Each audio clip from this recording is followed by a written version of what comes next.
আসসালামু আলাইকুম রহমতুল্লাহ। Home today একাডেমিতে তোমাদের জানাই স্বাগত।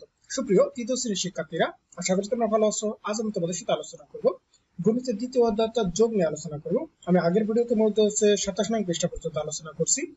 আমি এর ভিডিও লিংক ডিসক্রিপশনে দিয়ে দেবো, তবে স্যার সেখান থেকে দেখতে পারো। তাহলে আজকে আমাদের মূল আলোচনা বিষয় মূলত 28 নং পৃষ্ঠা, অর্থাৎ 5 নং থেকে। তোমাদেরকে বলতে চাই, তোমরা যদি আমার সাথে নতুন হয়ে থাকো এবং এই গণিতের ধারাবাহিক ভিডিওগুলো পেতে চাও, অবশ্যই তোমরা আমার চ্যানেলটিকে সাবস্ক্রাইব করে রাখবে। তো দেখো, আমাদেরকে এখানে 5 নম্বর কি বলতেছে, যে খালি ঘরে ইচ্ছা মতো সংখ্যা বসিয়ে যোগ করি এবং গল্প তৈরি করি। অর্থাৎ তোমরা এখানে যে যে ঘরগুলো দেওয়া আছে, তোমরা ইচ্ছা মতো সংখ্যা বসাইতে পারবে, এখানে কোনো কি নেই, সীমাবদ্ধতা নেই। দেখো, তোমাদের জন্য একটা এখানে করে দেওয়া আছে যে তোমরা কিভাবে এই কাজটা করবা।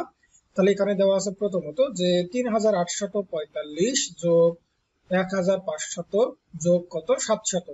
তাহলে এই সবগুলোকে যোগ করলে তার হয়ে যায় কত বলতো, যে 6045 টাকা হয়ে যায়। তার মানে তোমরা তাহলে এটাকে কিভাবে গল্প তৈরি করবা, যে ধরলাম যে ফাতেমার ছিল হচ্ছে 3845 টাকা ছিল, এবং তার বাবা তাকে ঈদের জন্য কত দিল, 1500 টাকা, এবং তার মা দিল মূলত হচ্ছে 700 টাকা। তাহলে এখন তার সর্বমোট কত টাকা হলো, তার মানে কত টাকা হলো, এই যে 6045 টাকা হলো।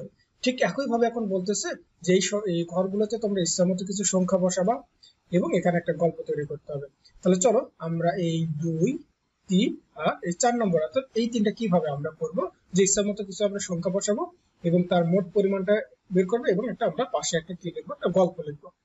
তাহলে দেখো, আমরা ঠিক একই ভাবে এই যে দেখো 2 নম্বর আমরা কি বলতে পারি বলতো। মনে করো যে এখানে 1000 যোগ 700 যোগ কত 200, তার মানে যোগ করলে কত হবে, তার মোট 1900 টাকা। তার মানে আমরা গল্প কি বলতে পারি, যে রহিমে 1000 টাকা ছিল এবং তার বাবা তাকে 700 টাকা এবং মা 200 টাকা দিলেন পোশাক কিনতে। বা তোমাকে যদি অন্য কোনো কিছু করতে যদি দেয়, তোমরা সেই বিষয়টা লিখবা। তাহলে এখন তার কাছে মোট কত টাকা হলো, তার মানে কত টাকা হয়ে বলো তো, এই যে 1900 টাকা হয়ে গেল।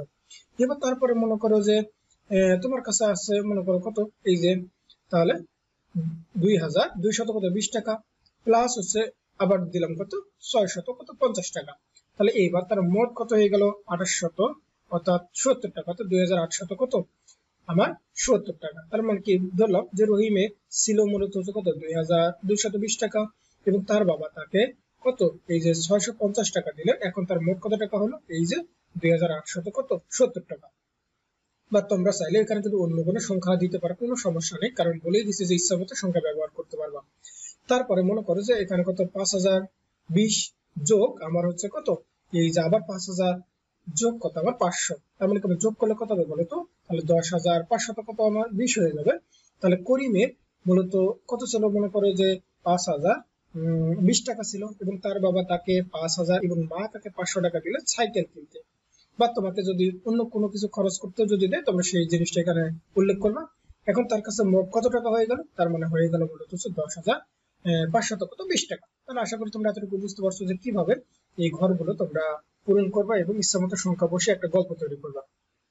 এইবার আমাদের 6 নম্বর কি বলতেছে বলতো, যে ইচ্ছামতো 5 অঙ্কের কিছু সংখ্যা নিয়ে যোগ করে যোগগুলো যেগুলো যোগফল কত হবে, এই যে একক, দশক, শতক, হাজার, অযুত, লক্ষ, তার মানে 1 লক্ষ হতে হবে।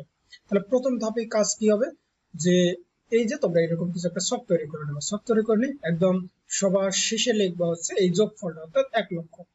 তাহলে এ কি বলতেছে, যে আমি কাজটি কিভাবে করব।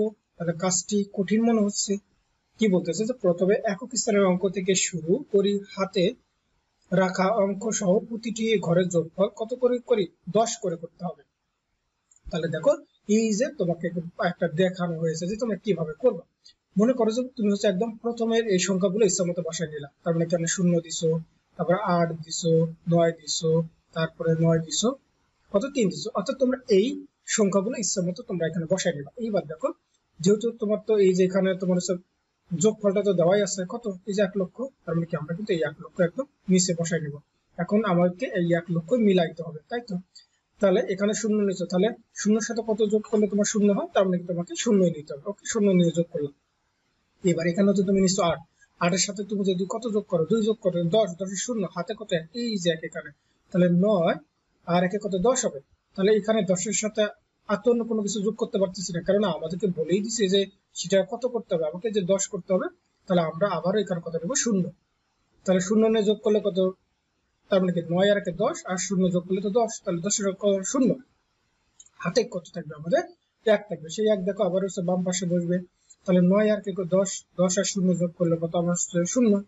তাহলে হাতে কত 1, তাহলে এই যে 1 আর 3 কত 4, 4 আর এখানে তাহলে 10 মিলাইতে কত লাগবে 6, তার মানে কত হবে এই যে 10 এর 0 এখানে আর হাতের 1 কত এই পাশে। তাহলে এবার বলতেছে যে তোমরা এই পাশের এই দুটো এবার কি করতে হবে, এই কাজ দুটো একইভাবে করতে হবে। তাহলে এই কাজটা আমরা কিভাবে করতে পারি বলো তো, যে তোমরা একইভাবে কি করবে, যে প্রথমে এটা আগে ইচ্ছা মতো বসাই নিলাম। তার মানে কি মনে করো যে এটা ইচ্ছা মতো আমরা যদি বসাই নিই তাহলে কত বসাইতে পারি, মনে করো যে এখানে আমরা কত বসাবো, তাহলে ইচ্ছা মতো যদি আমরা এখানে বসাই, মনে করো যে এখানে বসাইলাম যে 8, তারপরে বসাইলাম মনে করো যে 2, তারপরে কত বসাইলাম মনে করো 3, তারপরে মনে করো 4, তারপরে দিলাম কত হচ্ছে 5। এরকম করে তোমরা ইচ্ছা মতো একটা সংখ্যা বসাই দেবে, ঠিক আছে। এইবার তোমাদের কাজ হবে যে 10 মিলানো, তাহলে 8 এর সাথে কত যোগ করলে তোমার 10 হয়, তার মানে নিশ্চয়ই তোমাকে 2 যোগ করতে হবে। দেখো এই যে 8 আর 2 যোগ করলে কত হবে 10, তাহলে 10 এর আমরা কত বসাবো 0, হাতে 1 আমরা কোথায় বসাবো, এই যে বাম পাশে উপরে দিয়ে দিলাম। এবার দেখো তো আবার 2 আর 1 কত হবে 3, তাহলে 10 মিলাইতে আমার আরো কত লাগতেছে, তার মানে 7 লাগতেছে, তার মানে এখানে আমরা 7 নেবো। দেখো যোগ করো, তাহলে 7 আর 2 কত 9 আর 1 কত 10, তাহলে যে 10 এর কত 0, হাতে কত থাকবে 1, এই যে বাম পাশে আবার বসাই দিলাম। তারপর 3 আর 1 মিলাইতে আমাদের কত হচ্ছে 4, তাহলে 4 এর সাথে আরো কত লাগবে মূলত হচ্ছে 6, তার মানে আমরা এখানে কত দিব 6। তাহলে কত হয়ে গেল দেখো 3 আর 1 কত 4, 4 আর 6 কত 10, 10 এর 0, হাতে কত 1, 1 হচ্ছে আমার আবার কোন পাশে হবে, এই যে বাম পাশে হয়ে গেল। তাহলে দেখো এই যে 4 আর 1 কত 5, তাহলে আমার 10 মিলাইতে আরো কত লাগবে 5, তার মানে এখানে কত দিয়ে দেবো আমরা মূলত 5 দিয়ে দিব। তাহলে দেখো যোগ করলে 5 আর 4 9 আর 1 10, 10 এর 0, হাতে কত 1 আমরা এইদিকে দিয়ে দিব। তাহলে দেখো এখানে 5 আর 1 কত 6, তাহলে 6, এইবার মূলত 10 মিলাইতে আরো কত লাগে, তার মানে আরো 4 লাগবে, তাহলে এখানে আমরা কত দিয়ে দেবো বলতো 4।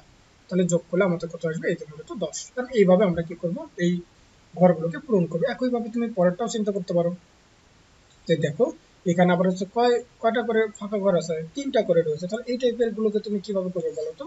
ঠিক একইভাবে তোমরা ইচ্ছা মতো আগে হচ্ছে 2টাতে মনে করে বসাই দিবা, মনে করে এখানে আমরা হচ্ছে বসাইলাম 2, তারপরে কত 3, তারপরে বসাইলাম হচ্ছে কত 6, তারপরে 8, 4, তারপরে ঘরটাও তোমাকে পূরণ করে দিতে হবে। মনে করে এখানে বসাইলাম হচ্ছে 5, তারপরে হচ্ছে কত 6, তারপরে বসাইলাম হচ্ছে মনে করে 3, ইচ্ছা মতো বসাবো, তারপরে 1, তারপর 2 বসালাম। ওকে, এইবার আমাদের কি করতে হবে এখন, এই যে যোগ করতে হবে। তাহলে 2 আর 5 যোগ করলে কত হয় বলো তো আমাদের 7, তাহলে 10 মিলাইতে আমার আরো কত লাগবে, মূলত 3 লাগবে, তাহলে 3 এখানে বসাই দেবো। তাহলে এই যে দেখো এই 10, 10 এর কত 0, হাতে 1 আমরা হচ্ছে এইখানে বসাই দিলাম। ওকে, তারপরে এখানে যোগ করো তো, যে 6 আর 3 কত 9 আর 1 10, তারপরে 10 তো আমার মিলে গেছে, আমি আর কোনো সংখ্যা নিতে পারতেছি না, 0 নেবো। তাহলে 10 এর এখানে 0 বসাবো, হাতে 1 আবার হচ্ছে তোমার বাম পাশে হবে। তাহলে দেখো এখানে, তাহলে 3 আর 6 কত 9 আর 1 10, 10 এর যে 0 তো আমার বসিয়ে গেল, তার মানে এখানে আমাকে আবার 0 নিতে হবে, হাতে 1 আমার হচ্ছে বাম পাশে আসবে। তাহলে দেখো এই যে 1 আর 8 কত 9, 9 আর 1 কত 10, তাহলে 10 তো আমার অলরেডি হয়ে গেছে, আর কিছু নিতে পারবো না, এখানে কত নেবো 0 নেবো। তাহলে এই যে দেখো 10 এর 0 বসলো, হাতে 1, তাহলে 1 আমরা হচ্ছে বাম পাশে দেবো। তাহলে এখানে কত হয়ে গেল দেবো তো 6 আর 1 7, তার মানে 10 মিলাইতে আমার কত লাগবে আরো 3 লাগবে, তাহলে এখানে আমরা কত বসাবো 3। তাহলে যোগ করলে কত হচ্ছে, এই যে 10 হয়ে গেল। তারপরে এইভাবে আমরা কি করতে পারি, এই সংখ্যাগুলো নিতে পারি। তাহলে আশা করি তোমরা এতটুকু বুঝতে পারছো। তাহলে দেখো এখানে সংখ্যা কার্ড দিয়ে একটা জোড়ায় জোড়ায় খেলা আছে, অর্থাৎ এটা তোমাদের নিজেদের কাজ, তোমরা এই কাজটা একটু নিজেরাই করবা। তাহলে আশা করি তোমরা এতটুকু বুঝতে পারছো। তাহলে আজকের মতো এই পর্যন্ত। আমি পরবর্তী ভিডিওতে মূলত এখানে যে অনুসরণীয় অর্থাৎ নিজে করা কাজগুলো আছে এগুলো নিয়ে আলোচনা করবো। তোমরা সকলে ভালো থাকবে, সুস্থ থাকবে। আল্লাহ হাফেজ।